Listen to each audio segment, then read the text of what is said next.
안녕하십니까. 예민수의 경제토크 시작합니다. 하이투자증권 강북 WM센터 이영훈 이사님 오셨습니다. 늘 시장의 중심을 잘 잡고 대응을 해주시는데요.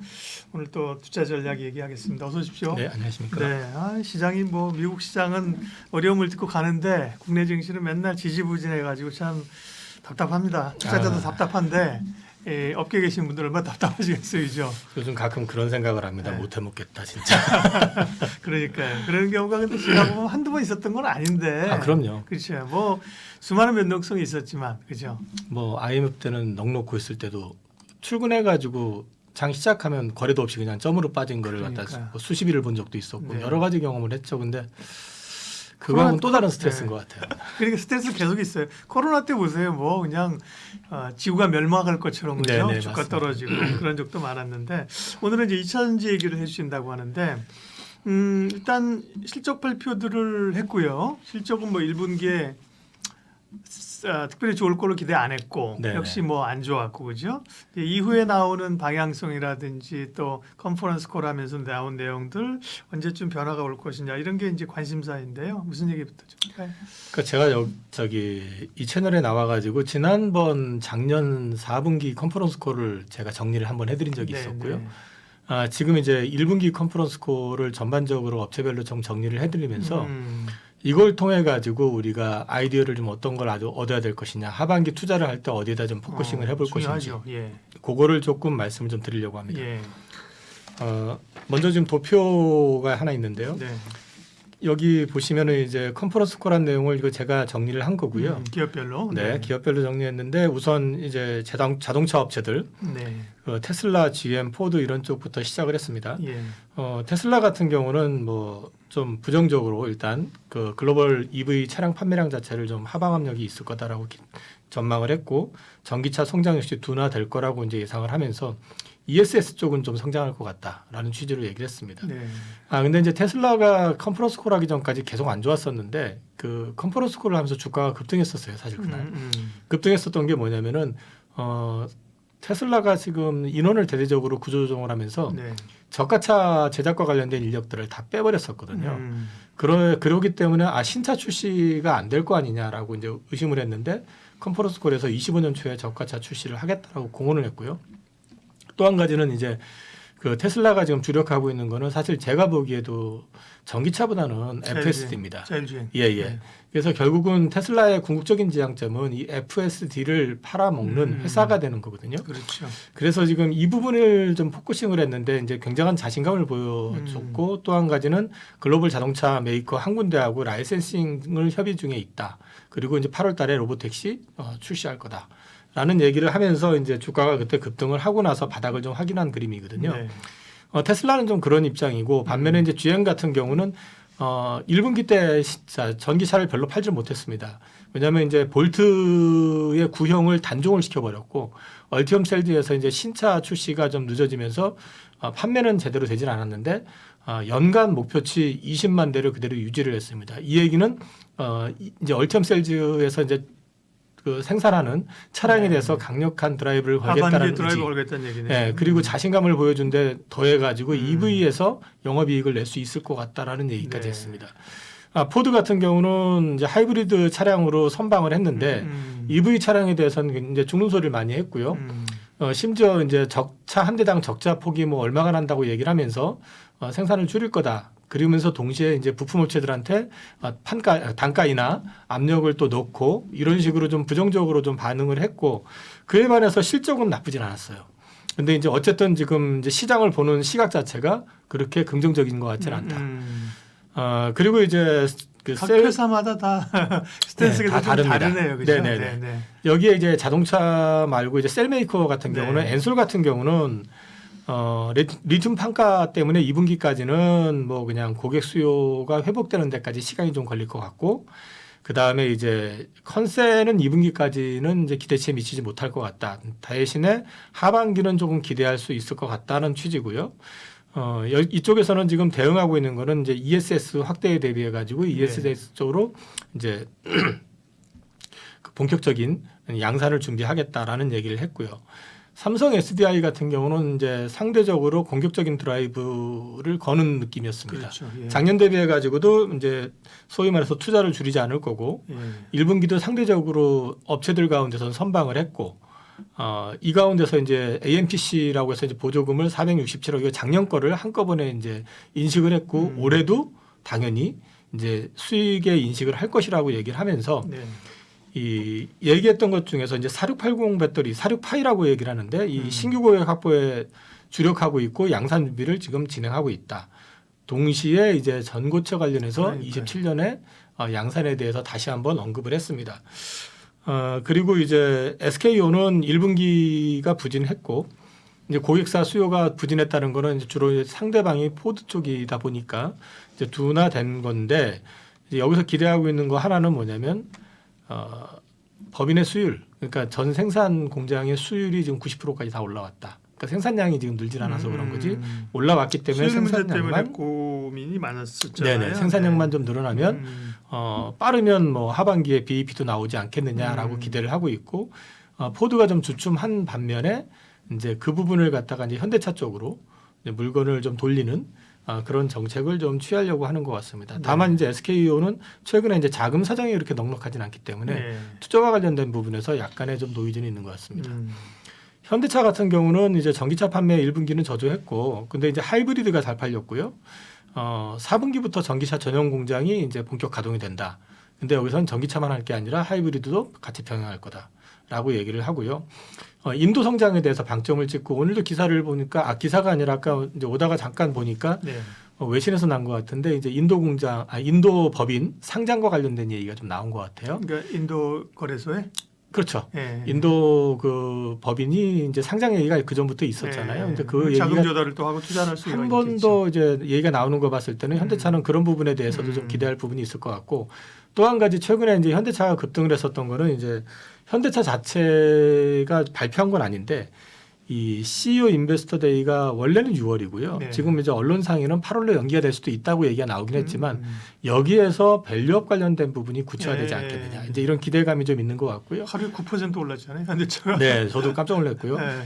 실적이라든지 회사가 지금 보여주고 있는 어떤 여러 가지를 봤을 때는 전혀 불가능한 얘기는 아니기 때문에 그런 부분들의 기대감은 여전히 살아있는 것 같습니다. 포스코 퓨처엠 같은 경우는 이제 2분기도 이제 급하게 돌아서는 분위기는 아닐 것 같다. 네. 연간 매출은 작년 수준 정도 예상을 하고 있지만 전체적으로 실적은 3분기 정도 돼야지 좀 기대할 수 있을 것 같다라는 취지로 얘기를 했고요.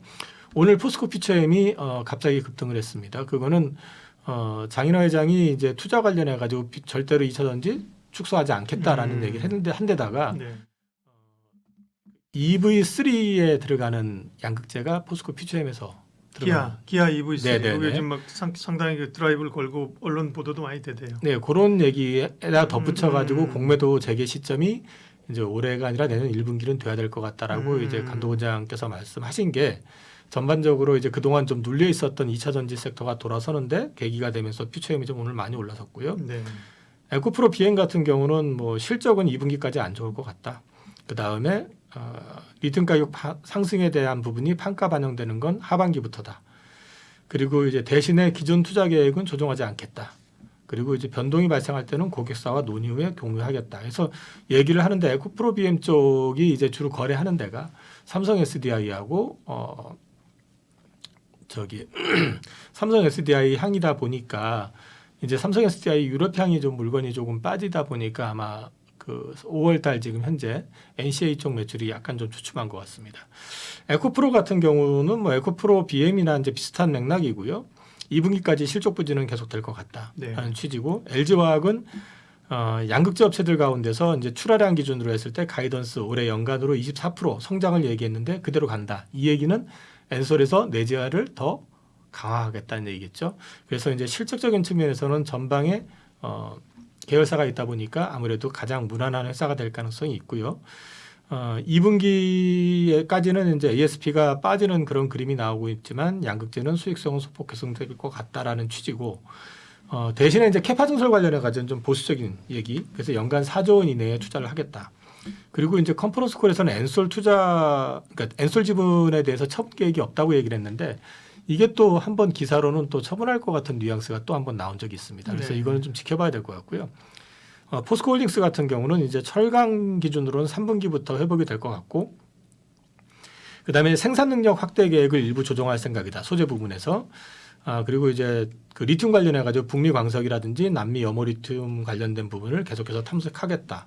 그리고 여기서 얘기했던 거는 밸류업 관련해 가지고 이사회에서 논의를 시작했다라는 거를 갖다가 이제 이번에 컨퍼런스 콜에서 얘기했습니다.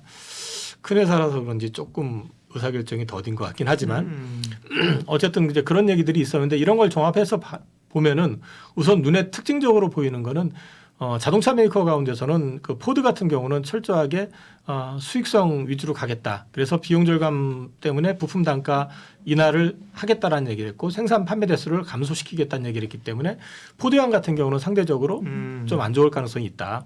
반면에 GM 같은 경우는 24년도 20만 대 판매, 그다음에 영업이익 창출을 목표로 하고 있다는 얘기. 이거는 이제 근거가 되는 건 EV 플랫폼이 구축돼 있다라는 거, 그리고 얼티엄 셀즈 가동률이 본격화된다라는 거, 이런 것들 때문에 그런 데다가 24년에만 신차를 11가지 종류를 출시를 한다고 그럽니다. 굉장히 공격적으로 드라이브를 건다라는 측면에서 봤으면 결국에는 밸류체인 쪽에서 본다 그러면 GM 밸류체인에 속하는 소재 부품 쪽 업체들이 상대적으로 투자하는 데는 좀 유리할 것 같다. 이렇게 보시면 될 것 같습니다.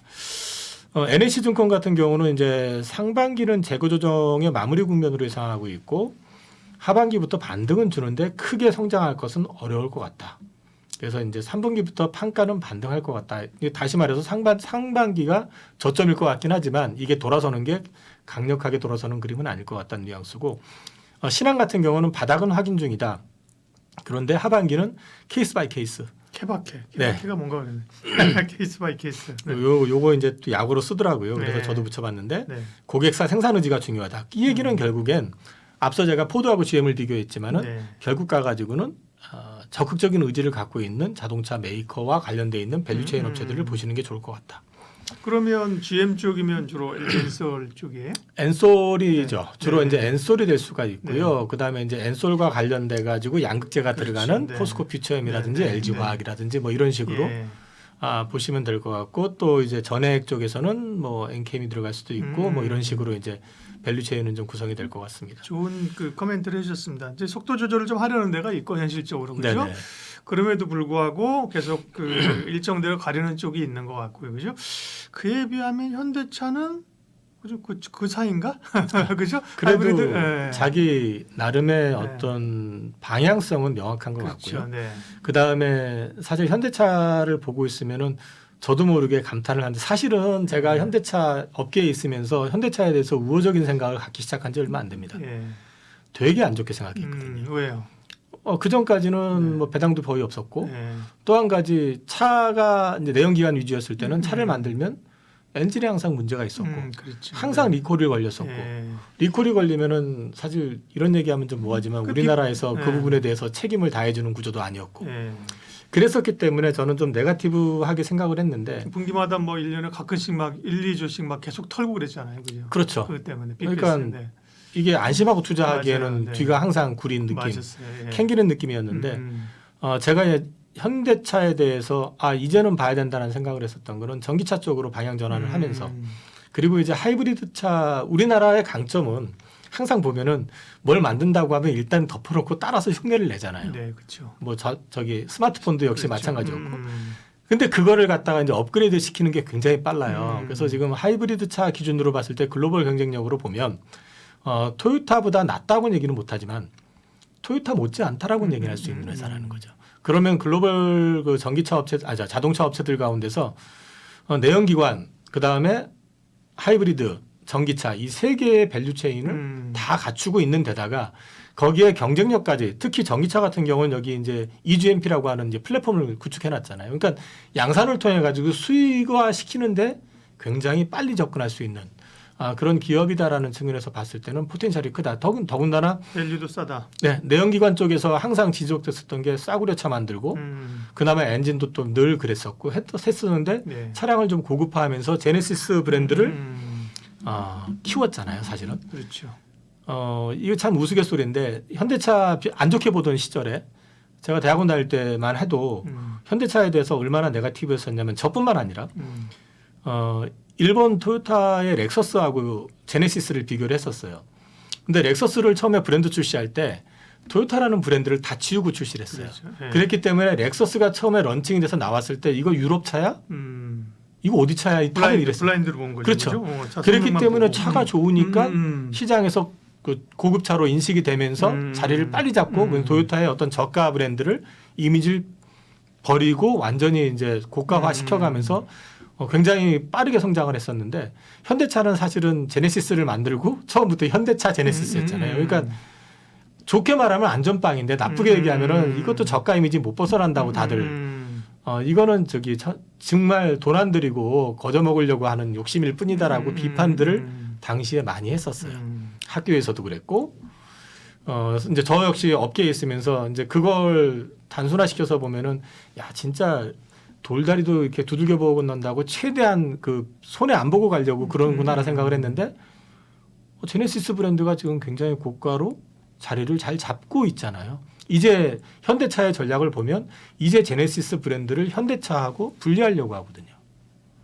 아 이렇게도 성공을 하는구나. 이게 저는 깜짝 놀랐거든요. 사실 근데 제네시스를 많이 팔면서 현대차 수익성도 엄청 좋아졌고 그렇기 때문에 현대차에 대한 어떤 이제 향후의 전망에 있어서는 우리나라 회사에서가 아니라 앞으로 전기차 쪽이 강화되면 강화될수록 또는 환경에 대한 규제가 강화되면 강화될수록 하이브리드와 전기차를 통해 가지고 크게 성장할 가능성이 있다. 알겠습니다. 우리 현대차 자동차 얘기는 나중에 기회 되면 따로 해요. 오늘은 사실은 그거는 이제 메인 주제는 아니니까 2차 전지 하고 얘기하면서 자동차 얘기하는 건데 또 주목할 포인트로 ESS 시장을 네, 지금 아까 앞서도 말씀드렸지만은 저기 그 테슬라 역시도 ESS 확장에 대한 얘기를 했었고 또 하나 미국에서도 지금 이제 ESS 배터리를 거기에 들어가는 배터리를 중국산을 이제 배제하려고 하는 움직임이고 그래서 지금 LG엔솔에서 빠르면 내년 초부터 이제 양산 들어가려고 지금 준비를 하고 있거든요. 공장 구축하고 있고.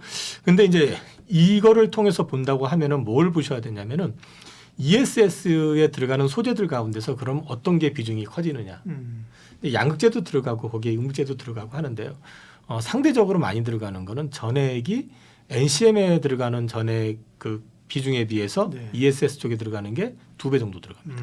그래서 전해액 섹터가 좋아질 가능성이 있다. 그래서 전해액을 보셔야 되는데 전해액도 이제 급하게 많이 오른 거는 사실 밸류적인 부담이 있습니다. 그렇기 때문에 좀 이제 그 부분에 대해서 고민을 해보셔야 되지만 모든 소재 섹터에 긍정적일 수 있지만은 전해액 쪽이 어쨌든 비중이 좀 더 커질 수 있다라는 측면에서 관심을 가져보시라. 그러니까 뭐 엠켄 같은 게 말씀하신 것처럼 변동성도 크고 많이 올랐지만 그냥 무척대고 이유 없이 간 건 아니라 뭔가 이런 그런 이유들이 있었던 근거도 거죠. 있었던 거네요. 네. 그래서 오버슈팅한 측면도 그러니까, 좀 있지만 그래서 이제 그 안에서 다시 한번 고민을 해보실 필요는 있을 것 같다.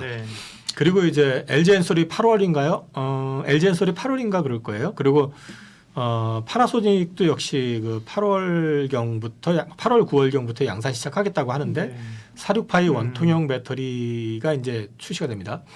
그리고 이제 SDI는 25년 초에 이제 양산을 한다고 그랬고요. 그런데 이 원통형 배터리 특히 46파이의 강점이라고 하면은 이게 이제 안정성이 높다는 거거든요. 그리고 아무래도 용량이 커지기 때문에 배터리의 개수를 이제 조절을 하다 보니까 비용적인 질감에서 또 절감이 효과가 있고요.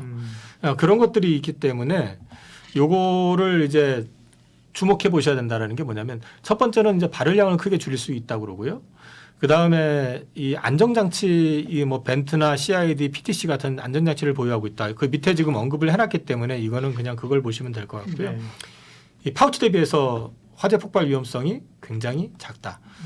그리고 이제 이거는 한 발 더 나가면 실리콘 응급제 적용할 때도 훨씬 더 유리하다. 실리콘 응급제가 이제 팽창하는 문제 이런 것들이 있기 때문에 특히 이제 소위 말해가지고 파우치나 이런 것 쪽에서는 좀 위험할 수 있는데 훨씬 더 낫다는 얘기고. 그다음에 출력 문제 2170이 갖고 있는 출력 문제도 해결이 되고 배터리 수도 조절이 되기 때문에 비용적인 출력에서도 훨씬 더 유리하다. 그리고 이제 여기에 이제 양극재 쪽에서도 이제 이 단결적 양극재라고 그래가지고 조금 고가가 있거든요. 좀 이제 소위 말해서 이제 팽창, 폭발 이런 것들을 갖다 이제 방어하기 위한 건데 이걸 사용하지 않아도 되기 때문에 제조원가를 낮출 수 있다. 이런 측면에서 봤을 때 그럼 원통형 배터리와 관련되어 있는 밸류체인에 들어가는 것들이 있잖아요. 뭐 알루미늄 캔을 만든다든지 뭐 이런 쪽에 있는 회사들 그런 쪽들이 좋아질 수 있기 때문에 그쪽과 관련되어 있는 밸류체인을 보셔야 되는데 첫 번째는 올해는 LG엔솔, 그다음 파나소닉, SDI 이렇게 돼 있잖아요. 네. 3, 4를 다 하는 데면 더 좋고 그렇지 않다 그러면 순서가 있을 테니까 그와 관련되어 있는 것들을 한번 체크해 보실 필요 있다. 그리고 이제 제가 이제 결국은 이제 2차 전지가 바닥인데 하면서 안 돌아서니까 다들 하시는데 지금 캐즘 구간에 들어선 지는 작년 가을 이후부터라고 보면은 아직 이제 벌써 계절적으로 보면 이제 여름이 다가오잖아요. 근데 이제 그 주가가 크게 반향을 주지 못하는 거는 이제 몇 가지 요인이 있습니다. 그래서 이제 일반 투자자들 입장에서 지켜보셔야 될 부분들에 대해서 좀 언급을 하려고 하는데 우선은 리튬 가격의 반등입니다. 이거는 이제 수요와 공급하고 이제 맞물리게 되는데 리튬 가격이 반등한다는 얘기는 수요가 는다는 얘기고요. 수요가 는다는 얘기는 판매량이 는다는 얘기거든요. 그래서 리튬 가격의 동향을 주시해 보실 필요가 있다. 근데 지금 보면 연초에 10%인가 오르고 지금 그 리튬 가격 자체가 오르지 않고 지금 횡보하고 있거든요. 아직까지 판매량이 늘지 않고 있다는 얘기고 실제로 보면은 유럽이나 지금 미국 같은 경우 특히 미국이 기대치보다 많이 못해요. 1분기 보면은요. 그래서 이런 부분들이 하반기에 어떻게 되는지 보시려면은 우선 리튬 가격이 좀 중요할 것 같고 또 한 가지는 인프라 구축. 작년 연말 올 초에 보면은 그 혹한에 의해 가지고 충방전 문제 때문에 전기차들이 다 한번 난리가 났었잖아요. 그렇죠. 예. 그런 건 결국 미국 내에서 이제 충전소 설치.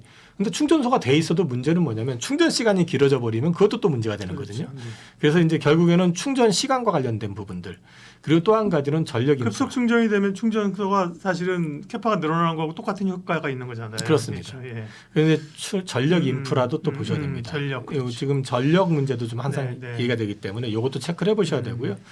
그다음에 이제 내연기관차하고의 이제 가격적인 괴리, 이 부분이 어디까지 이제 축소가 되느냐.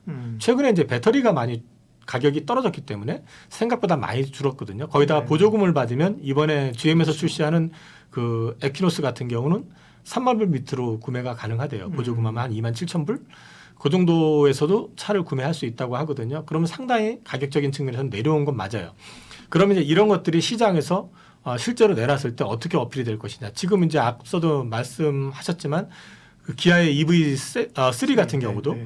지금 3천만 원대 얘기를 하고 있잖아요. 그러면 이제 이런 것들이 시장에 풀렸을 때 가격적인 측면에서는 충분히 어느 정도 좀 이제 내연기관차 대비해 가지고 경쟁력을 좀 갖출 수 있다고 보면 이것과 맞물려 가지고 그러면 이제 인프라 문제까지 같이 보셔야 되거든요. 그러면 이게 분명히 시장에서 인프라 구축이 안 됐다 그러면 차값은 많이 떨어졌는데도 불구하고 생각보다 덜 팔릴 가능성도 있고요. 왜냐하면 작년 연말 올 초에 경험을 해본 게 있기 때문에 또 시즌이 왔을 때 생각보다 덜 팔릴 가능성도 있고 이런 부분들이 어느 정도 이제 보조를 맞춰간다 그러면 이제 팔려 나가는 숫자가 굉장히 빨리 올라올 수 있다. 그래서 저는 기아의 EV3도 중요하고 그다음에 이제 GM의 에퀴노스 같은 경우 그 판매 추이를 좀 주목해 보실 필요가 있을 것 같습니다. 시장의 뭐 핵심은 역시나 뭐 이래나 저래나 반도체고요, 그죠? 흔들리면서 올라가는 국면이고 그 밖에는 뭐 전력 이런 쪽이 올해 엄청나게 네네네. 그죠?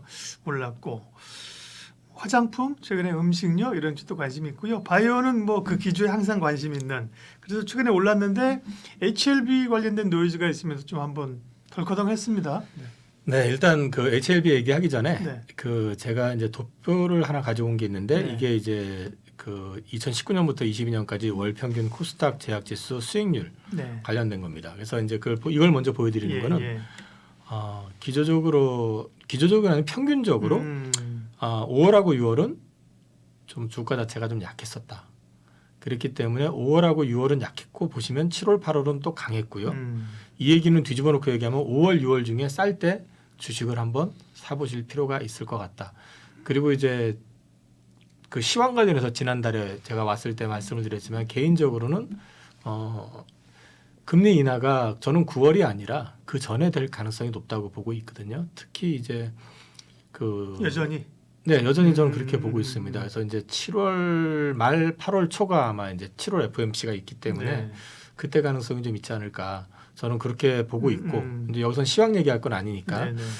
그런 거하고 맞물려서 본다 그러면은 이제 오히려 5월, 6월 중에는 바이오 중에서 레퍼런스가 있고 좀 근거가 되는 회사들은 좀 싸게 살 기회가 있다면 사보시는 것도 나쁘지 않을 것 같다. 네. 그 말씀을 드리고요. HLB 신약허가 1년 후에나 가능해서 이제 조선일보에서 기사 났던 거 저것 때문에 주가가 폭락을 했었고요. 그다음에 이제 이틀 폭락하고 옆으로 기다가 오늘 반등을 하는 것 같은데 HLB 입장에서는 이제 그 보완 요구 사항을 받았다. 그러니까 이제 실패는 아니고 FDA에서 승인 거절이 난 건 아니니까요. 이제 그와 관련된 얘기들은 계속 했으니까 그거를 지금서 이제 보완해서 설명드릴 건 아닌 것 같고요. 관련해 가지고 이제 그 최근에 시장에서 지금 주목하고 있는 건 아스코 초록이 지난주에 발표 났고 이번 달 말부터 이제 아스코가 이제 열리고 6월 초에 이제 바이오 USA가 이제 열리거든요. 근데 관련돼 가지고 우리나라 기업들이 이제 초록 발표하거나 이제 관련돼 가지고 임상 결과들을 좀 발표를 하는데 그것들을 좀 지켜보시다가 내용이 좀 되는 거 괜찮은 것들 위주로 해서 한번 주가가 좀 기회가 된다고 그러면 싸게 담아보실 필요가 있을 것 같다. 특히 오늘도 보시면 오전장, 오후장 중반까지 주가 되게 안 좋다가 그러게 막판에 그냥- 바이오가 이제 확 돌아섰거든요. 네. 그래서 싸게 살 기회가 있다 그러면은 좋은 바이오 회사들은 한번 관심을 가져보실 만할 것 같다라는 네. 얘기를 좀 드리고 있고요. 여기에 지금 이제 나와 있는 것도 기사인데 이제 유한양행 HLB 올해 미국의 항암제 깃발 꽂는다라고 해가지고 기사가 나온 게 있었는데 네. 이제 유한양행이 이번에 초록이 발표가 또 이제 23일 날 나왔고요. 이번에 이제 임상 결과가 5건에 대해서 아마 나올 겁니다. 근데 이제 초록 나온 것 중에서 이제 다른 것보다도 이제 제가 눈에 딱 관심을 갖게 봤던 거는 그 유한양행이 지금 하고 있는 게 그 아미반티맙하고 레이저팀이 병용으로 해가지고 이게 이제 마리포사 프로젝트라고 하는 건데 이거 그 생존 기간 무진행 생존 기간에 대해서 이제 결과값이 나온 게 있어요. 그게 이제 타그리소 기존의 제품은 12.9개월 무진행 생존 기간, 그러니까 또 네. 병이 더 악화되지 않고 유지되는. 근데 이제 이게 마리포사로 해서 보니까 이번에 18.2개월. 상당히 그러니까 의미가 있게 나왔고요. 그래서 이제 요거 관련해 가지고 앞으로 아마도 그 유한양행 쪽에서는 지금 8월 달까지는 FDA에서 최종 결과가 나올 거다라고 기대를 하고 있고요. 존슨앤존슨 같은 경우는 뒤에 그 자료가 있나? 잠깐만요. 존슨앤존슨 쪽에서는 이 마리포사 이제 병용 투여 자체를 갖다가 연 5조 원 정도 여전히 매출을 좀 기대하고 있다고 합니다. 네. 그래서 이제 그런 부분들에 대해서는 좀 체크를 해보실 필요가 있고요. 그리고 이제 그 리가켄 바이오 이제 옛날 레고캠 바이오요. 이것도 임상 결과 초록 나온 거 보면 잘 나왔습니다. 오늘 주가 많이 빠졌습니다. 그다음에 이제 ABL 바이오도 ABL 503 일상 결과 나왔는데 나쁘지 않게 나왔고요. 그다음에 이제 HLB 간암 신약 관련된 거 이거는 일단 좀 아직은 좀 논의를 좀 유보해야 되는 상황이고 그 외에 이제 몇 가지들이 나오고요. 그다음에 이제 이게 아스코가 5월 31일부터 6월 4일까지 시카고에서 하고 있고 바이오 USA는 6월 3일부터 6월 6일까지 샌디에고에서 합니다. 근데 이제 관련해 가지고 업체들 많이 참여를 하고 하지만은 이제 중요한 거는 아스코는 종양 학회거든요. 물론 여기서도 라이센스 아웃이 나올 수 있고 한데 바이오 USA는 암만이 아니라 모든 질환 관련돼 있는 이제 소위 말해서 미팅이 위주예요. 예. 그래서 이제 여기서는 어쩌면 의외에 뭐가 나올 수도 있다. 이제 그런 맥락에서 보시면 될 것 같고요. 제가 이제 작년부터도 계속 말씀드렸었던 게 한국바이오가 정확하게 23년과 24년을 기점으로 해서 글로벌화되면서 전체적으로 한 단계가 업그레이드가 될 가능성이 높다라는 말씀을 드리면서 이전 바이오와는 다를 것이다. 이제 업그레이드라는 개념이 승수효과거든요. 그러니까 뭐 하나 글로벌 라이센스 아웃 된 게 구체화돼서 신약으로 승인이 되고 판매가 개시가 되면 그 회사 입장에서는 소위 말해서 로열티를 받죠. 로열티를 받는 거 가지고 그 로열티를 가지고 회사에 쟁여놓는 게 아니고 그걸 이제 소위 말해서 다시 파이프라인을 구축하기 위해서 이제 또 바이오텍들한테서 라이센스 일을 해오는 대표적인 데가 지금 현재 하고 있는 데가 유한양행 같은 데가 이제 그렇게 파이프라인 구축을 해오고 그렇죠. 있거든요. 네. 근데 이렇게 될 가능성이 있는 회사들이 생각보다 많습니다.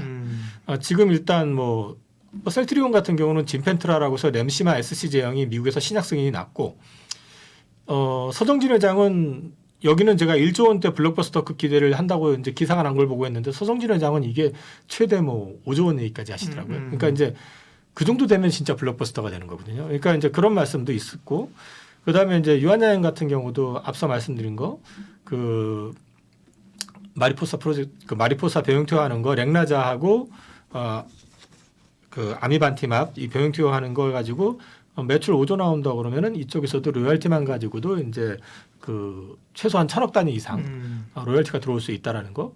그리고 이제 뭐 한올 바이오파마 같은 경우도 이뮤노반테 라이센스 아웃한 물질 바토클리맙이 성과가 좋은데다가 그거에 빡보다 앞서 가지고 중국으로 지금 라이센스 아웃 해가지고 임상 끝낸 거 이게 이제 판매 승인 신청이 지금 들어가 있는 걸로 알고 있는데 그게 만약에 허가가 나게 되면은 거기서부터 이제 또 시작이 된다는 거. 알테오젠은 다들 아시다시피 키트루다 SC 제형 네. 관련해 가지고 이제 그 자체적으로 머크에서 하던 게 실패했고요. 그래서 이제 이쪽으로 거의 독점화되는 거, 독점 계약은 했지만 자기네들이 그거 하기 전에 자체적으로 추진을 했었던 게 있었거든요. 원래 돈을 좀 덜 들이려고. 근데 이제 그게 안 됐기 때문에 결과적으로 봤을 때 SC 제형은 알테오젠의 기술로 이제 진행이 된다고 놓고 보면 여기에서 수치하는 마일스톤하고 그러니까 실패 가능성이 생각보다는 되게 낮다고 하더라고요. 그래서 이제 성공을 한다고 했을 때 로열티에 대해서는 이제 증권사 리포트들이 보면 어마어마하게 써놨기 때문에 그런 부분들을 이제 참고를 하시면 이 자금들 들어오는 자금들이 전체 바이오텍을 한 단계 업그레이드 시켜주는 그런 역할을 할 것이다. 그런 맥락에서 봤을 때 앞으로 좀 기대를 해보실 수가 있지 않겠느냐. 그런 맥락에서 좀 말씀을 좀 드리고요. 그 중요한 말씀이신 것 같아요. 2023년, 24년을 기점으로 한 단계 업그레이드 됐다는 게 그 전에는 이제 뭐 저야 바이오를 잘 모르지만 어깨너머로 느끼는 감정은 우리 그 대형 제약사들이 열심히 해서 제품 개발까지 하고 판매까지 하고 이러면서 뭐 한미약품 이런 쪽이 초반에 대박을 쳤지만 또 SK 케미칼인가요? 처음에 신약 개발한 거 이런 회사들이 좀 한계에 부닥쳤는데 네네네. 바이오텍들이 올라오면서 바이오텍들은 리스크를 적게 지고 라이센스 아웃을 하고 네네네. 이게 우리 또 대형 제약사들이랑 서로 개발하면서 뭐 이렇게 좀 시너지가 나는 그런 그림인 것 같아요. 확장이 되는 거죠. 그러니까요. 그러니까. 네. 그리고 이제 더더군다나 그런 회사들이 제대로 된 이제 소위 말해서 신약을 출시를 하게 되면 그거에 따른 로열티를 받는 게 금액이 몇백억 단위가 아니라 이게 그러니까요. 단위가 엄민영 애널이 추정한 걸 보면은 예. 알테오젠 같은 경우는 이제 그 키트루다가 글로벌에서 제일 많이 팔리는 항암제이기도 하지만 추정해 놓은 걸 보면은 거의 뭐 조 단위까지 네, 얘기를 하잖아요. 맞아요. 그럼 예. 그 정도의 어떤 로열티가 들어온다 네. 그러면 그거 가지고 뭐 하겠냐는 거죠. 계속해서 파이프라인을 갖다가 이제 계속 구축을 해나가는 거죠. 그러면서 글로벌 바이오텍으로 성장을 해버리게 되면 전체적으로 한 단계 업이 이런 큰 회사들이 한 번 제대로 그러니까 단적으로 반도체 시장에서 삼성전자라고 하는 회사하고 하이닉스라는 회사가 특히 삼성전자가 글로벌 탑티어로 올라서게 되면서 우리나라의 반도체의 밸류체인들이 글로벌화된 거잖아요. 네. 사실은. 그러니까 산업 전체를 일으켜버리는 거는 특정 기업이 그 안에서 제대로 파이프라인 하나만 가지고 크게 올라서 버리면 자동적으로 많이 이제 성장을 하는 그림이 나올 수 있기 때문에 그런 부분들을 좀 주목해 보실 필요가 있다 올해는. 그 전에는 이제 될 거야 뭐 이런 걸로만 올랐다면 이제는 그죠 실체를 가지고 있는. 그러나 여전히 바이오는 어려운 게 네. 반도체나 뭐 2차 전지나 이런 건 딱 밸류체인들이 있잖아요, 그죠? 한 기업이 맞습니다. 치고 나가면 네네네. 그 기업을 1차적으로 보고 밸류체인을 볼 텐데 약간 바이오는 각계격파 그죠? 각계전투인 것 같아갖고 접근이 어려워요. 그래서 네. 저는 항상 이제 투자하실 때 네. 말씀을 드리는 게 오리지널 신약 개발 회사를 보시는 것보다는 네. 플랫폼 기업을 찾아라. 그러니까 바이오 베타라고 하잖아요. 그러니까 롱액팅을 하든 아니면 이제 SC 제형으로 바꿔주든지 아니면 뭐 링커 쪽으로 해서 특화된 기술을 갖고 있다든지 이런 쪽의 회사들이 확률적으로 봤을 때 리스크도 좀 덜하고 예.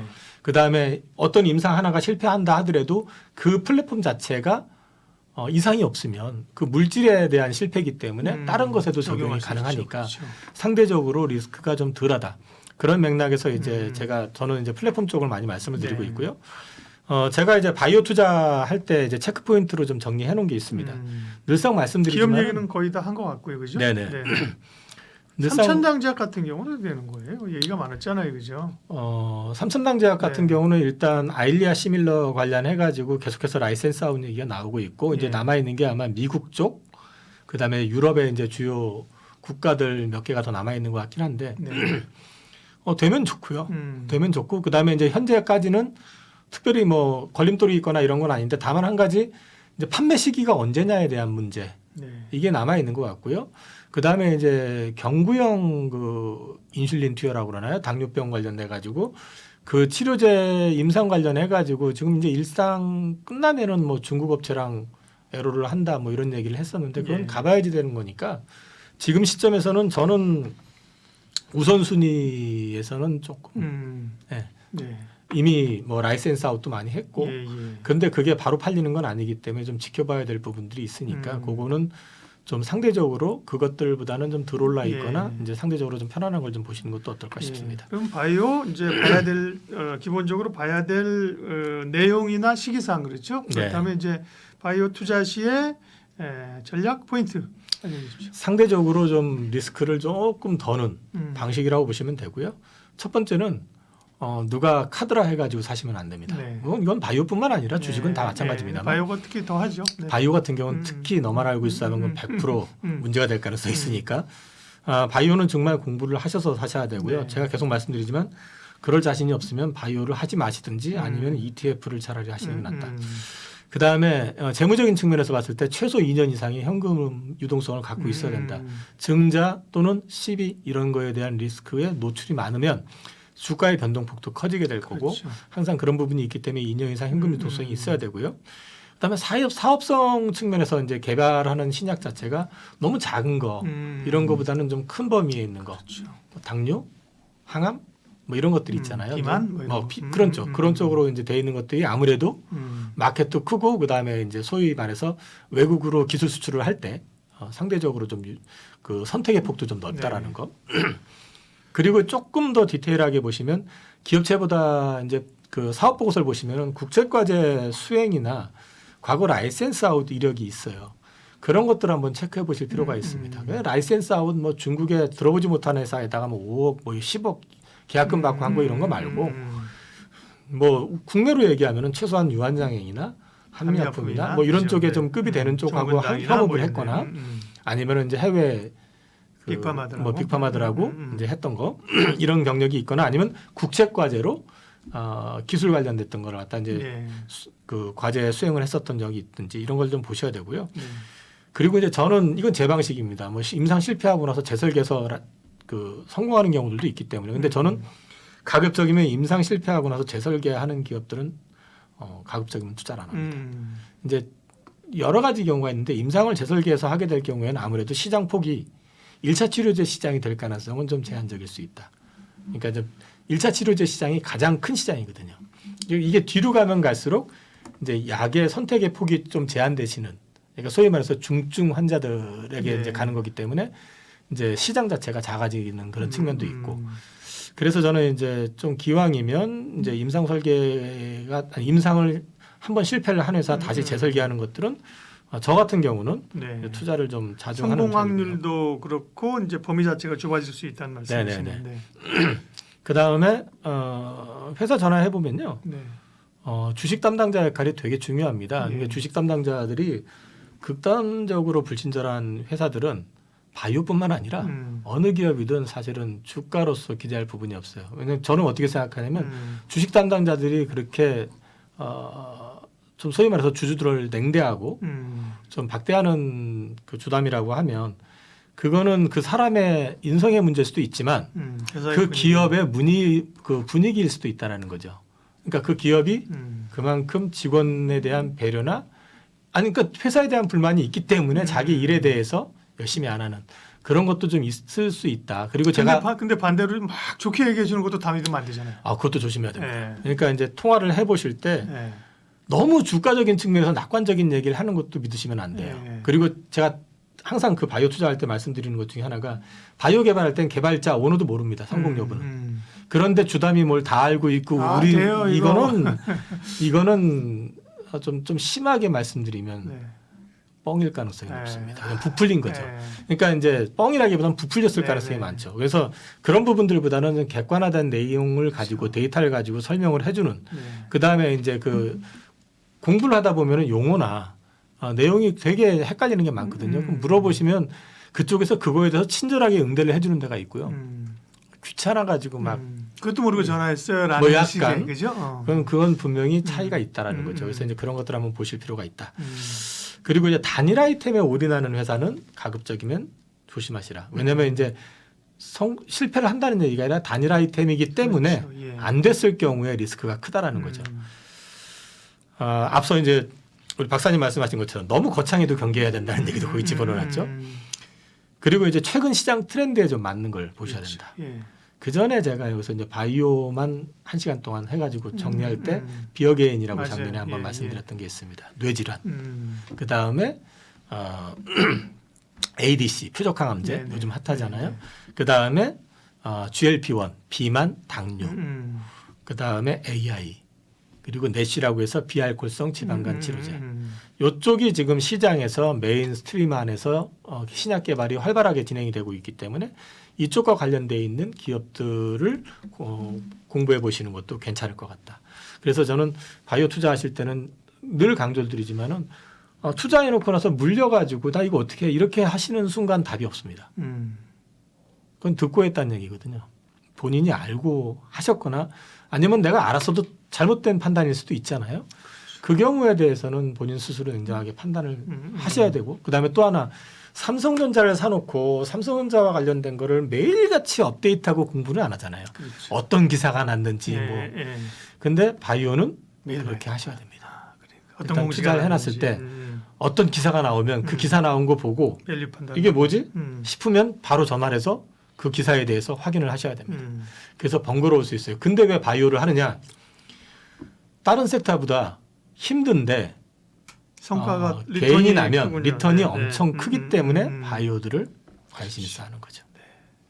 조선주도 몇 차례 좀 얘기를 했습니다. 네. 그리고 뭐 주요 이 섹터들을 점검을 해주시고 방산 이런 것도 말씀하시고 나서 뭐 상당히 수익이 좋았던 것 같고 여러 섹터를 해주셨는데 조선은 몇 번 해주셨는데 그것만큼 이렇게 굉장히 탄력적으로 그죠? 막 카타다 물들어왔다 이런 느낌은 아니에요, 그죠? 좀 가다가 말았죠 또. 그러니까요. 이게 좀 갈만하니까 네. 갑자기 블록들을 크게 돌리는 바람에 예. 그날 주가가 이제 급락을 했고요. 근데 이제 저야 조선주 관련해 가지고 말씀을 드리는 거 제 뒤에 있는 것부터 보고 말씀을 드려야 될 것 같은데 조선주를 봐야 되는 그때만 이유에 MRO 대해서 얘기도 하고 성과 얘기도 막 해주셨잖아요. 네. 조선주를 봐야 되는 이유부터 제일 마지막 좋습니다. 네. 그거부터 이제 말씀을 좀 드릴게요.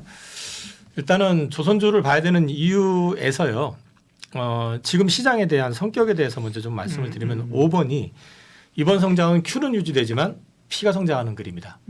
보통의 이제 빅사이클 얘기를 하게 되면 보통 P와 Q가 동시에 올라가잖아요. 그러니까 이제 가격이 올라가고 수요가 많아지니까 투자를 해가지고 생산을 늘리고 그런데도 불구하고 가격은 계속 올라가는 어떤 그림이 되면서 이제 빅사이클이라는 게 나오는데 지금 Q는 안 늘어납니다. 생각보다. 우리나라 조선업체들도 지금 캐파 증설은 거의 하질 않고 있고요. 왜냐하면 도크가 차니까 그죠?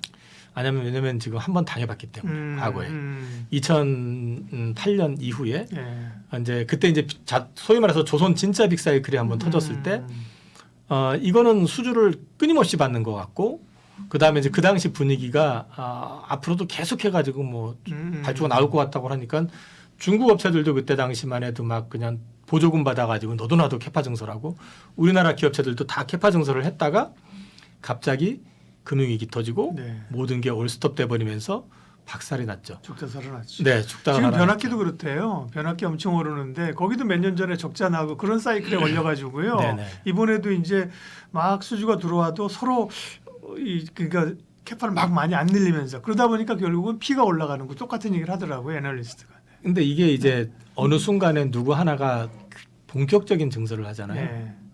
그럼 이제 그거 놓치기 싫어서 다 따라서 시작하면 이제 서로 갑자기 큐가 확 늘어나는 분위기가 나와버리면 한 방에 또 분위기가 반전될 수도 있어요. 네.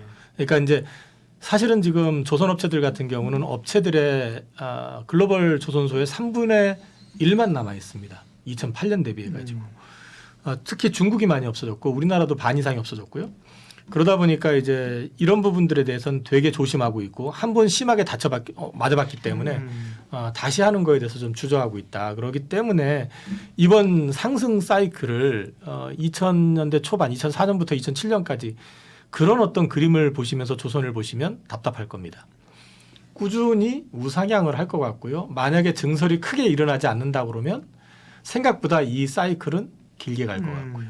그래 이제 그런 맥락에서 봐셔야 되는데 어느 순간에 갑자기 중국이든 우리나라 저는 그럴 가능성은 많지 않다고 보거든요. 왜냐하면 중국도 지금 키우는 산업이 따로 있잖아요. 네. 전기차 키우고 있고 반도체 키우고 있고 한데 중국이 옛날처럼 돈이 넘쳐가지고 막 그렇죠. 여기저기다 쏟아부을 수 있는 상황 아니고 음. 조선은 이미 캐파가 지금 풀로 차 있는 거 다 알기 때문에 섣불리 못 댐빈다는 거죠. 그래서 이거가 상승폭이 엄청나게 강할 거라고 생각하시는 것보다는 꾸준히 우상향을 할 것이다라는 측면에서 보셔라. 그 다음에 이제 그러다 보니까 캐파 증설을 안 한 상황에서 거의 안 했거든요. 이제 그러다 보니까 이게 계속해서 수주를 받다 보니까 중국도 지금 슬롯이 27년까지 차버렸어요. 이 얘기는 뒤집어 놓고 얘기하면 지금 새로 수주로 그러니까 발주가 나오는 거를 수주하는 데 있어서 내가 더 싸게 줄게 이런 얘기를 할 이유가 없습니다. 그렇죠. 예. 그래서 이따 보여드리겠지만은 신주성 가격도 계속해서 올라가고 있습니다.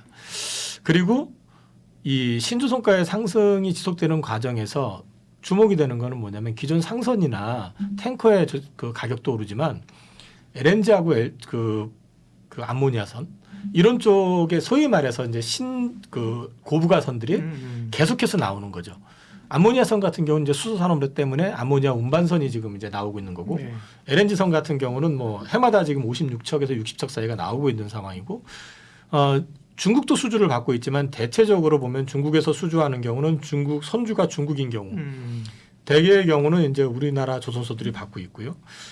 그리고 이제 또 보셔야 되는 거는 1분기, 2분기까지는 실적이 드라마틱하진 돌지는 않는데요. 이따가 이것도 표로 보여드리겠지만 3분기부터는 본격적인 증익 구간에 들어섭니다. 우리나라 기업체들이. 그리고 이제 앞서 말씀하셨었지만은 그 미 해군 MRO 사업 관련해 가지고 네.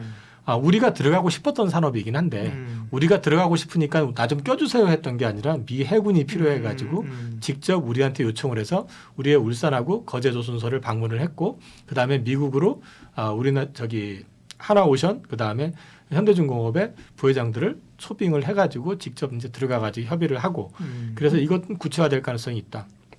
그런 맥락에서 이번에는 조선주를 이해를 하셔야 될 것 같고요.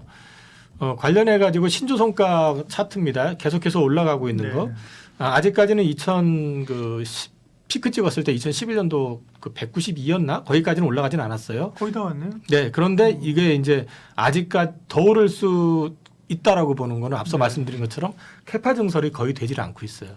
근데 이 관련해 가지고 이제 그 친환경 선박으로 엔진을 교체를 해야 되는 그런 것들이 이제 주기적으로 지금 컨테이너 그 다음에 이제 그 탱커 이런 것들이 나오는데 작년까지는 탱커를 우리나라 업체들이 수주를 거의 안 했는데 올해부터 수주가 시작이 됐거든요. 왜냐하면 중국도 싸게 이제 탱커를 수주를 안 해요.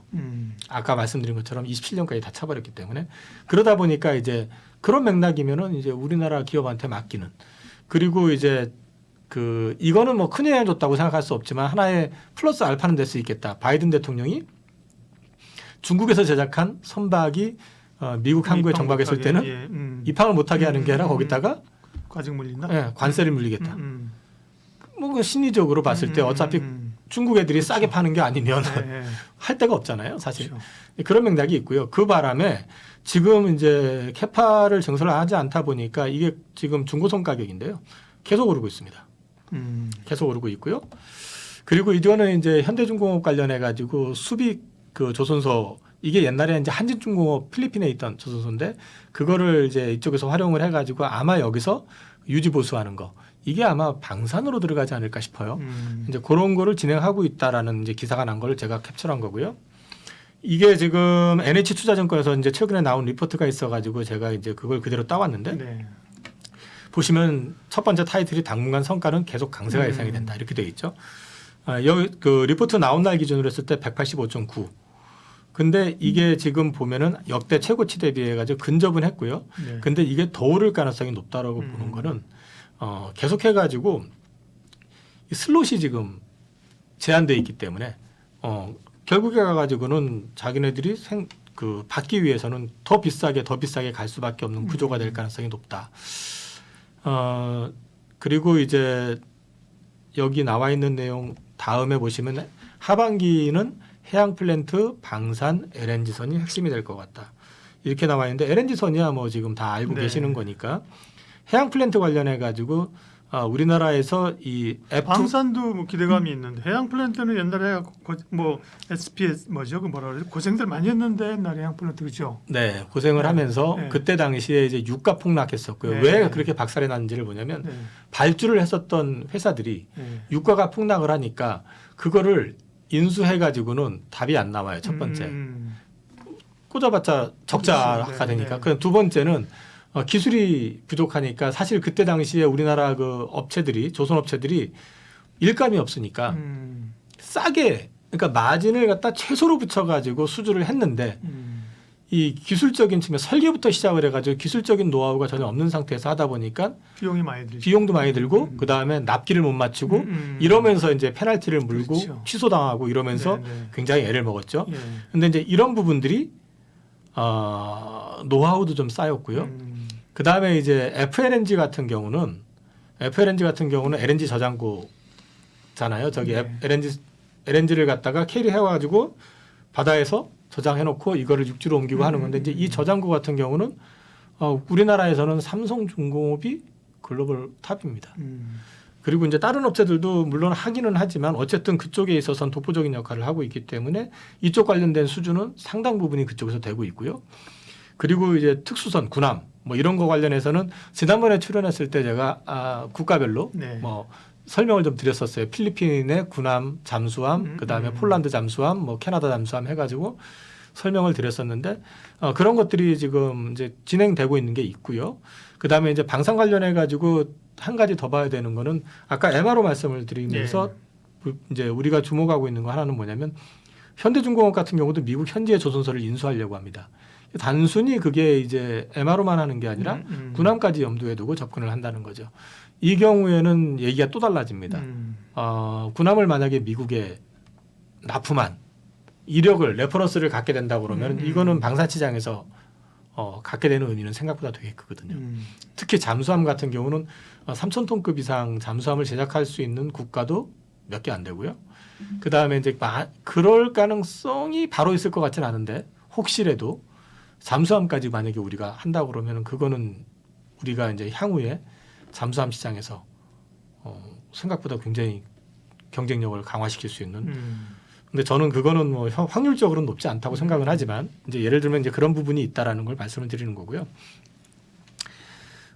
보시면은 이제 보시면 이제 하반기에 현대중공업, 삼성중공업의 수주 모멘텀이 부각이 될 것 같고 상대적으로 수주 목표 달성률이 높은 HD 현대사무하고 미포는 수주 금액이 제한될 것 같다. 왜냐하면 지금 현대사무 같은 경우는 이미 연간 수주 목표에 거의 80% 선에 육박합니다. 그렇기 때문에 지금 더 채우고 싶어도 그런 것까지 감안해서 보신다고 그러면 포인트를 어디에 둬야 되느냐. 이제 그것도 한번 생각해 보실 필요가 있다. 삼성중공업은 한국조선해양에 걸려 있는 거잖아요. 네네 그렇습니다. 그리고 이제 하반기부터는 노후선 운영으로 인한 경제적 손실이 발생이 된다. 이게 이제 환경 규제 이슈하고 맞물려 있는 거거든요. 그래서 이제 2등급 선사들이 그렇다는 거죠. 네네네. 그래서 이제 이것 관련해 가지고 페널티와 관련된 부분이 구체화되는 게 해사기구가 CMO가 8월인가 9월에 아마 회의에서 그 친환경 엔진과 연료와 관련된 거를 구체적으로 입안을 할 계획인 것 같아요. 그러면 이제 그런 것들이 정해지게 되면 이제 그것과 관련해 가지고 노후 선박 같은 경우는 이제 선박 운영을 하는 데 있어서 제한을 받게 되고 그다음에 이제 과다 탄소를 갖다가 배출하는 선박 같은 경우는 이제 페널티를 물게 되는 그런 상황이 있기 때문에 교체 수요가 또 일어날 수 있다라는 거죠. 그래서 이제 요것도 보셔야 되는 부분입니다. 그리고 이제 이 부분이 앞서 말씀드렸던 것처럼 이제 분기별로 믹스 흐름이라고 돼 있는데 이게 뭐냐면 수주할 당시에 하고 막상 건조해 가지고 내놓을 당시하고는 인건비도 다를 수 있고 그다음에 또 원자재 가격 문제도 있을 거고 또 환율 문제도 있을 거고 하잖아요. 그래서 이제 그런 것들이 있다 보니까 1분기에 보시면은 모든 조선 업체들의 총으로 봤을 때 건조하고 있는 건조하고 있는 배들 가운데서 63% 반 조금 넘는 수준 정도가 흑자선이었었습니다. 그 이익이 잘 나올 리가 없죠. 근데 이게 2분기에 87%로 올라가고요. 3분기에 95%로 올라갑니다. 그리고 그럼 95% 올라가서 100% 가면 다 된 거냐? 그게 아니죠. 왜냐하면 100%라고 해도 흑자선이 100%라는 거지 마진의 폭은 뒤로 갈수록 더 크게 늘어나는 거죠. 왜냐하면 그렇죠. 신주성 가격 계속 올라가고 그렇죠. 있기 때문에 네. 그래서 이익은 이렇게 돌아선다. 그러면 조선주 투자는 어떻게 해야 되느냐라고 이제 물어보신다면은 쌀 때 사시라. 쌀 때 사시라는 말씀을 드리는 거는 사실 이번에 현대중공업도 14만 원 넘어갔었어요. 그러다가 블럭들이 돌면서 12만 원대로 툭 떨어졌다가 오늘 13만 원, 13만 3천 원, 뭐 4천 원 이렇게 돼 있거든요. 네. 그러니까 기회를 안 주진 않습니다. 음. 앞서도 말씀드렸지만 이게 드라마틱하게 올라가기에는 이 Q가 크게 늘지는 않기 때문에 그렇기 때문에 그거는 감안을 해서 보시면 될 것 같고요. 제가 또 말씀드리고 싶은 거는 앞서도 잠깐 말씀드렸지만 조선주 가운데서 이제 대형사, 조선사만 놓고 이제 말씀을 드리면 LNG 관련해 가지고 움직이면은 삼성중공업이 많이 움직입니다. 그거는 이제 FLNG 쪽으로 해가지고 글로벌 탑티어가 삼성중공업이라는 거. 그다음에 글로벌 최고의 조선사는 현대중공업입니다. 규모로 봤을 때. 네. 그리고 여기는 방산도 들어가고요. 그렇죠. 그다음에 하나오션은 이제 다들 아시다시피 이제 방산 쪽으로 포커싱이 많이 돼 있고. 그다음에 현대삼호중공업 그러니까 한국조선해양을 놓고 얘기를 하라고 그러면 실적 개선의 폭이 가장 드라마틱할 거다. 일단 1분기에서 현대사무중공업이 영업이익률이 10.9%. 시간이 갈수록 더 늘어날 거고요. 그 다음에 또 한 가지 보셔야 되는 건 뭐냐면은 아까 말씀드린 것처럼 캐파 증설을 거의 안 했거든요. 근데 이제 작년 기사를 찾아보시면 현대사무중공업이 그 암벽을 2개를 1,000억인가 들여가지고 증설을 했어요. 근데 그게 어떤 의미냐면은 동시에 그 LNG 선박을 갖다 건조하는 거 작업을 하는 게 4척을 더 할 수 있다고 합니다. 그러면은 그만큼 속도가 빨라질 수 있잖아요. 그게 아마 본격적으로 가동되는 건 하반기 돼야지 가동이 될 걸로 알고 있는데 그렇게 되면은 이제 매출 속도도 빨리 올라올 수 있고 그러면 이익 모습 개선도 빨라질 수 있다라는 거. 그렇게 보면은 이제 한국조선해양이 그 수혜는 볼 거고 그다음에 현대중공업이 1분기에 190억대 흑자, 현대미포가 100억대 적자. 그럼 이 회사들이 말씀드린 것처럼 2분기, 3분기 되면서 급하게 올라서는 그림이 나오면 이익 개선의 어떤 흐름이나 모멘텀은 현대사무중공업, 한국조선해양이 가장 빠를 수 있다. 단 이거는 밸류에이션상으로는 다른 것보다 정말 쌉니다. 예. 왜? 지주회사 합격, 예. 준 지주회사 순간 성격으로 돼 지주격이라, 있다 보니까 그래서 그런 거는 감안을 해서 보시더라도 각 업체별로 특징을 한번 보실 필요가 있다. 그리고 미포조선 얘기를 안 했네요. 미포조선은 마지막으로 말씀을 드리면 중소형 선박 중심입니다. 근데 코로나 팬데믹 때 중소형 선박사들이 대부분 다 망했습니다. 경쟁사가 많이 줄었다. 그리고 미포 같은 경우도 앞서 이제 잠깐 보여드렸지만 이제 흑자선 건조 기준으로 보게 되면은 3분기부터는 건조하는 모든 것들이 다 흑자선으로 이제 진행이 된다.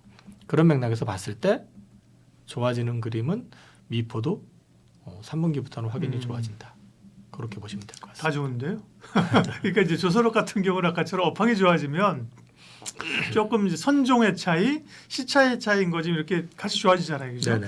아까 제약바이오 얘기할 때처럼 바이오는 기업별로 워낙 그 등락이 심하니까 말씀하신 걸 추론해 보면 기업별로 다 좋은데 뭐 HD 현대중공업이 제일 좋고 그러니까 여기도 뭐 방산하면 하나오션하지만 현대중공업이 방산이 많단 말이에요, 그죠? 네네. 조선 쪽도 괜찮고 그 다음에 삼호중공업이 좋아지면 한국조선에 괜찮아지는 거죠. 그러니까 삼호중공업은 이미 좋은데 그러니까. 말씀드린 것처럼 캐파 증설을 다들 안 했는데 네. 돌핀 암벽을 갖다가 세우면서 네. 사실상 캐파 증설 효과를 볼 수 있는 조선소가 삼호중공업이다. 그러면 이제 그거가 지금 상장이 안 돼 있으니까 네. 그 혜택은 이제 한국조선해양이 볼 네. 수 있다. 그리고 이제 LNG 쪽 뭐 이런 쪽 좋아지면 삼성중공업. 네네 네. 그렇습니다. 뭐 기타 등등 있지만 한 그 정도. 그죠? 그렇습니다. 예, 물론 뭐 오션이랑 미포조선도 가지고 계신 분들은 섭섭하게 얘기도 하셨어요. 그죠? 네. 조선주도 주목해서 볼 때가 됐다. 네. 하이투자증권 이영훈 이사님 함께 했습니다. 오늘 말씀 고맙습니다. 감사합니다.